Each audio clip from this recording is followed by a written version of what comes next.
My university had a foundation dean who's now 93. His name is Hal Wooten. And he's a great man, I think. And in his honour, the later dean created a Hal Wooten lecture. And each year, a distinguished lecturer is invited in consultation with Hal, who always begins by saying that he's 93, but he's still got marbles. He says, I'm very glad that this eponymous lecture in his name, is not the memorial Hal Wooten lecture, but he's given a lot of thought to who he'd like to invite to speak, and he's much taken with a sentence of the great American judge and jurist Oliver Wendell Holmes, who wrote that a person may live greatly in the law as well as elsewhere, and Hal keeps looking for examples, not so easy to find, of people who have lived greatly in the law. This is not a sermon I'm giving you because I want to introduce such a person who was last year's Hal Wooten lecture. And Julian Burnside, as you know, is a barrister who has become prominent in public debate on issues particularly to do with refugees.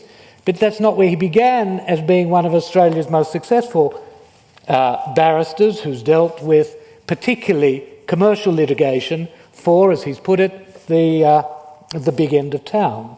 But from the late 90s onwards, Burnside began to undertake more and more pro bono legal work on a range of human rights-related issues. He acted for Victoria's chief civil liberties organisation in the action against the Australian government over the Tampa affair. He, with his wife, artist Kate Durham, he set up spare rooms for refugees and spare lawyers for refugees programs, which provide free accommodation and legal representation for refugees in Australia. He's been enormously active, enormously effective in speaking and acting for people in terrible plight, and for that he's won a list longer than I'm going to tax your patience with of well-merited honours. He was, in 2009, made an Officer of the Order of Australia for service as a human rights advocate, particularly for refugees and asylum seekers. He also has written on philology. So that suggests, I think, that he speaks very well, and he speaks about important subjects, and he's about to show these talents to you now.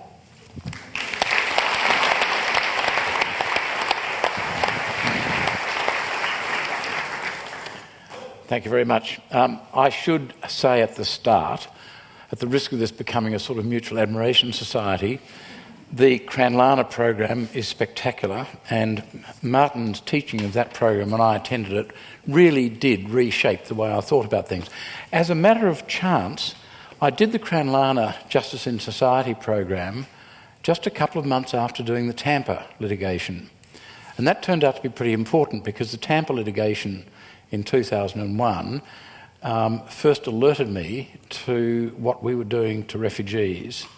And as a matter of interest, the judgment in the Tampa case was handed down by Justice North at 2:15 in the afternoon Melbourne time on the 11th of September 2001. 10 hours later there was the attack on America, and that profoundly changed attitudes in Australia, not just attitudes to boat people, but also attitudes to Muslims. And it's been one of the most damaging influences in Australian society, but I'll probably come back to that a bit later. Being something of a literalist, I have taken a fairly literal approach to the topic, thinking first about justice and then about global dislocation. Now, justice is interesting, and of course lawyers love to think about justice, but I wonder how many of us actually understand what justice is. I suspect very few people have got a really clear idea of what constitutes justice. And there's a simple way of testing it, thought experiment. Imagine, it's the last day of the school holidays. Mum's at the end of her tether because the kids have been ratty. She's in the kitchen, I mean, this so far it's pretty realistic. She's in the kitchen cooking dinner, and there's a crash in the living room, and she rushes in. The kids have disappeared, but her best, most precious vase, handed down from generation to generation, is smashed to bits on the hearth. Now here we go in two different directions. First, she just knows it's the young boy who did it. She finds him, punishes him, sends him to bed without dinner. As it happens, he did do it. Alternative, because she understands the processes of justice, she goes and finds each of the children in turn, asks them neutral questions, puts it all together carefully and dispassionately, comes to the conclusion it was the young boy who did it. She finds him, punishes him, sends him to bed without dinner. As it happens, he didn't do it. Now, which of those two scenarios is closer to your conception of justice? Most lawyers cannot answer that, at least without hesitation. And ultimately, most of them come down and saying that the second one is closer to their idea of justice, and that's the one I think I'd vote for, because the good process is more likely to result in an outcome which is correct. But it sharply points out the distinction between justice and fairness, because viewed from society's position, the second scenario is closer to justice. Viewed from the boy's position, it looks terribly unfair. Now, so there we have the problem. We actually don't quite know what justice is, although we might know the process which is most calculated to reach a just decision in most circumstances. Then what about global dislocation? What has that got to do with justice? On one view, it's entirely irrelevant. It doesn't change what justice is. It might change the circumstance in which justice needs to be established, and especially global dislocation will be and is important in the way individual human beings live their lives. So for them, global dislocation and justice are pretty closely tied up, although they may not have any ways of achieving a just outcome. It's highly relevant to refugees because they're the ones for whom global dislocation probably means the worst outcomes. Now, it's important, especially in light of what Paris said, it's important to bear in mind that in Australia we have three streams of refugees who come into the country. The first is the offshore resettlement program that he spoke about. And he's right, we are one of the most generous countries in the world. Not every country has an offshore resettlement program. We choose to go out and select refugees from refugee camps and we bring them in, and of course we impose a quota, and it's 13,750 people a year. But the second stream of refugees who come to Australia are people who are lucky enough to be able to get a passport from their country of origin and a visa to come to Australia, and they come here by aeroplane, typically on a business visa, a tourist visa, student visa, something of that sort. And when they have cleared passport control, then they apply for a protection visa. Now, those people, interestingly, are left in the community. Once their initial visa runs out, they're left in the community and they get by and no one really bothers about them and no one is troubled by them. We don't get bilious headlines from Andrew Bolt or anyone else complaining about them. Ultimately, on the figures over the last 15 or 20 years, roughly 30 or 40% of them are ultimately accepted as refugees. So the people who come here by aeroplane and ask for protection turn out mostly not to be refugees, but we're not troubled by that.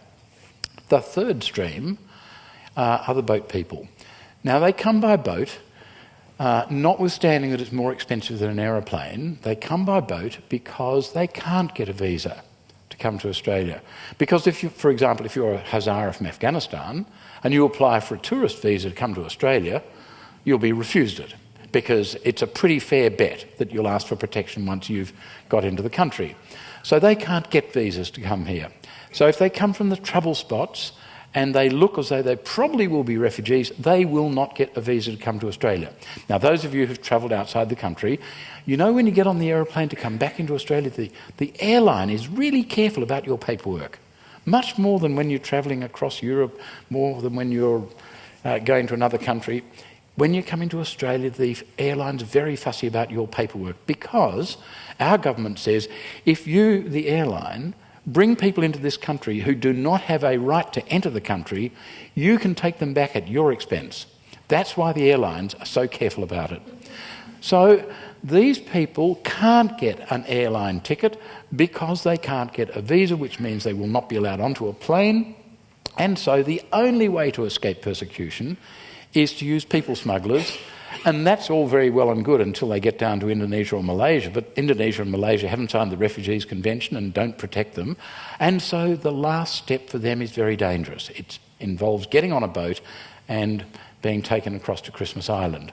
Those are the boat people. The boat people is the third stream of refugees who come into Australia. On the figures in the last 15 years, about 94% of them are ultimately assessed as genuine refugees. So get this for a little bit of irony. We're completely untroubled by the ones who are probably not refugees, but we want to brutalise and mistreat the ones who are almost certainly refugees. There's a curiosity. I've never understood that one.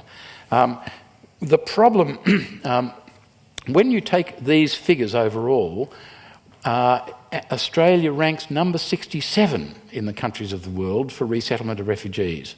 We may be one of the most generous when it comes to the offshore resettlement program, but overall our acceptance of refugees puts us at the 67th position. It's very important because politicians often brag about us being the most generous country in relation to refugees. It is untrue. But then we're accustomed to politicians lying to us, and I will come back to that too.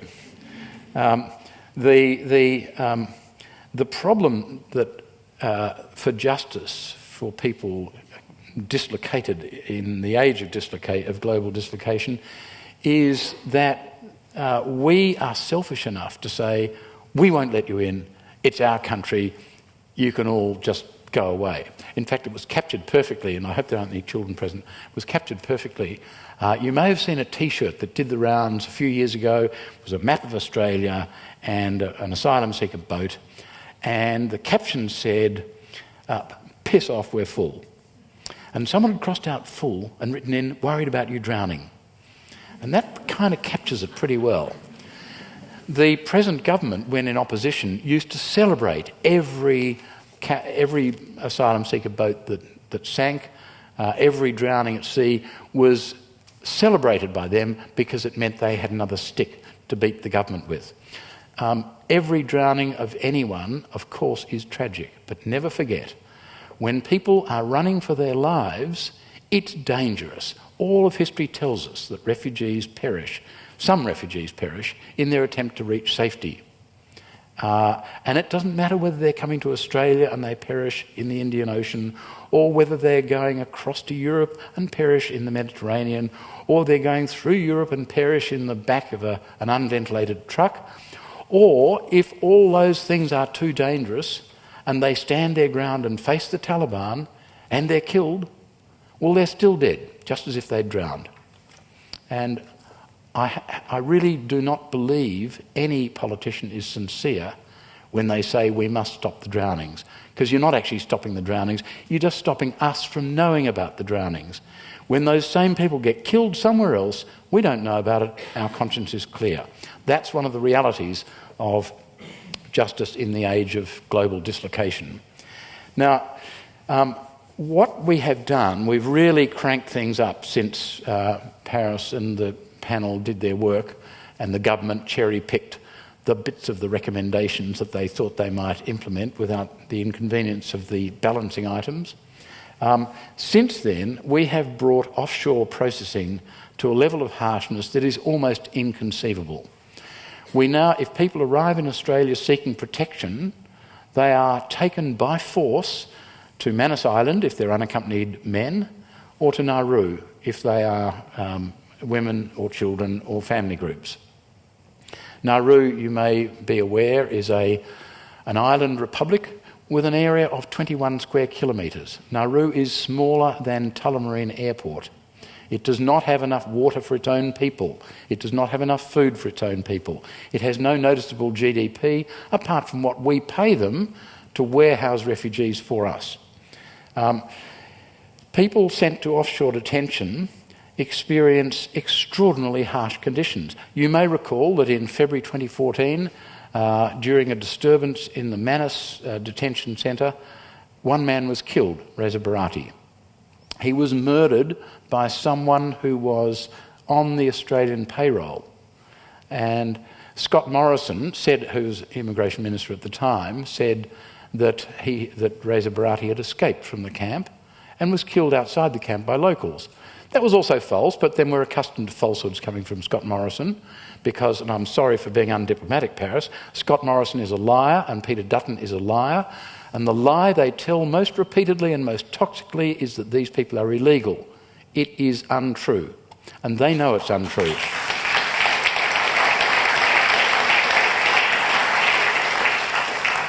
Unfortunately, it is a lie which works politically, and it's worked politically because of the accident of timing that I mentioned earlier, that the Tampa judgment was handed down just hours before the attack on America.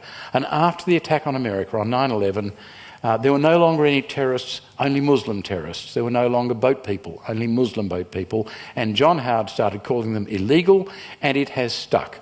And the Liberals have continued to call them illegal falsely in order to make all of you worry about them and be scared of them because, God, they're Muslims and they're criminals. What a fright. What a terrible thing. That's one of the worst things for justice in the age of global dislocation, is that people like us in rich, marvellous countries like Australia, we are prepared to mistreat people so that they will never get a chance of sharing what we have and helping contribute to it, and they won't get that chance because we've demonised them by the lies of our politicians. Those people really deserve a lot better. When Scott Morrison became he's going to become Prime Minister when the next election happens, so think about that. I'll put $20 on that one. No, think about it. Turnbull will get back, but he'll get back with a reduced majority. The party room, which is very strong right wing, will roll him and he will be replaced by Scott Morrison PM. It's a horrible thought, but sorry to spoil your night. I'm only spoiling your night. He'll spoil your future. When Scott Morrison became Immigration Minister, he renamed the Department of Immigration and Citizenship the Department of Immigration and Border Protection, so that the public who don't need to think about these things too deeply now think we're being protected from criminals. Well, if it gets a bit rough, you can't make omelettes without breaking eggs. And that, I'm afraid, is the way we've got. So, Reza Barati, killed inside the detention centre on Manus by someone on the Australian payroll. He was attacked by a bloke who had a long plank of timber with 2 long nails through the far end. He was clobbered to the ground, fell to the ground with blood streaming from his scalp, and he was then surrounded by 12 guards paid by us, who then took turns to kick him in the head and in the torso, and then another person on the Australian payroll picked up a large rock and brought it crashing down on his head, and that killed him.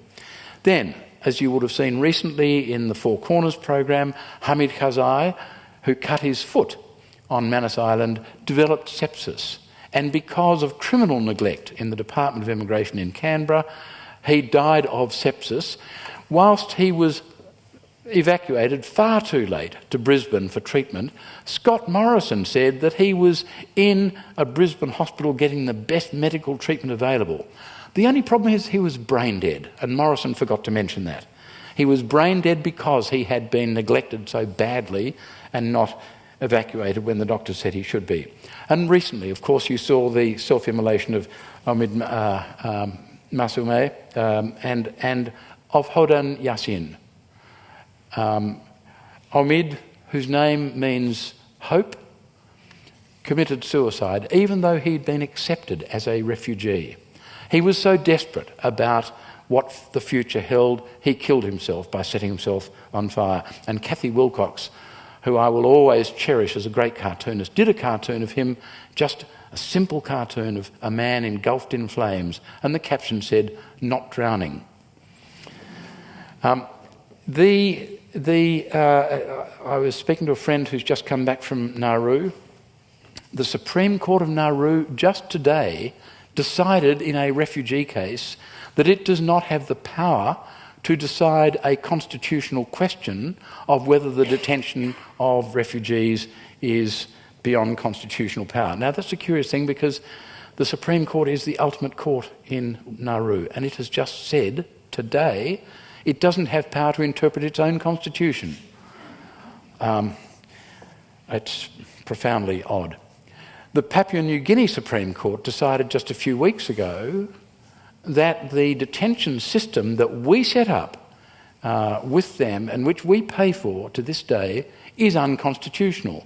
Bear this in mind. In the age of global dislocation, Australia's human rights standards fall below those standards which Papua New Guinea has and which their Supreme Court is prepared to enforce. Dutton, as I mentioned before, continues to call people illegal.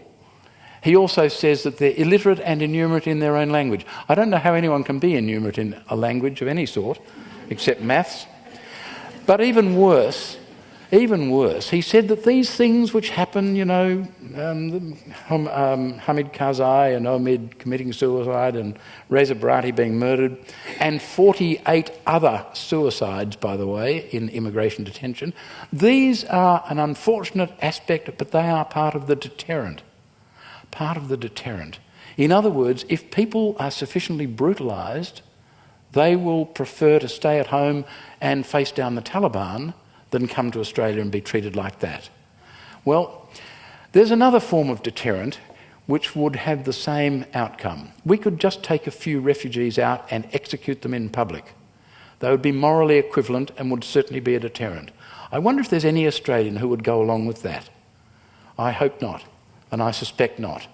But we've been misled by politicians who persuaded us that these moral outrages are somehow justifiable because, after all, we wouldn't want people sharing our good fortune and contributing to it. Some of the richest people in Australia came here as refugees, and they have built great fortunes and they have built great companies to the great benefit of Australia. Now, some people say, oh, that's all very well. And by the way, the wicked problem, it's partly wicked. It's only wicked because the parliamentarians have lied to us by calling these people illegal, so that the public want us to lock them up and mistreat them in the mistaken belief that we're being protected from criminals. There is an alternative. And there's a number of alternatives, but one that occurs to me and you might like to think about is this. Let us shut down offshore processing. No exception, just shut it down. Let's accept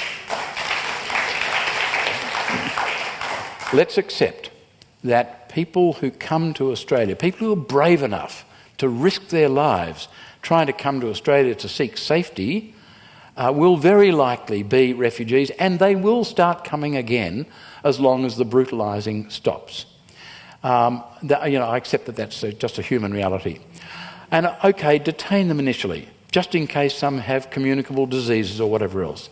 Lock them up, but hold that detention to 1 month maximum, and use that for preliminary health and security checks. At the end of 1 month, release them into the community on a visa which requires them to stay in touch with the public, with the immigration department, and which allows them to work, basic to human dignity, and which allows them full access to Medicare and Centrelink benefits, equally important to human dignity in this country. And finally, until their refugee status is decided, they must live in a specified rural town or city. Now, let's make some assumptions. The highest ever arrival rate of uninvited boat people was 25,000 people. We'll leave aside 1788, but in 2012, the highest number was around about 25,000. Let's assume that becomes the new normal. And let's pretend that in the Dutton fantasy world, they all remain on full Centrelink benefits for the whole time. What does that cost the economy? $500 million a year. Of course, all of that would be spent in the economies of rural towns and cities, which would be good for them. And it is less than we are spending brutalising them. We are spending between $2,000 and $5,000 million a year brutalising asylum seekers and providing wealth for companies like Wilson Security of Manus, Nauru and Panama. We can do better, and we can do it more cheaply than we're doing it now, and we can benefit rural Australia, and we can benefit asylum seekers who want nothing more than to contribute to a country which is prepared to treat them decently and give them a chance. That, in an age of global dislocation, is one way that we might like to achieve justice. Thank you.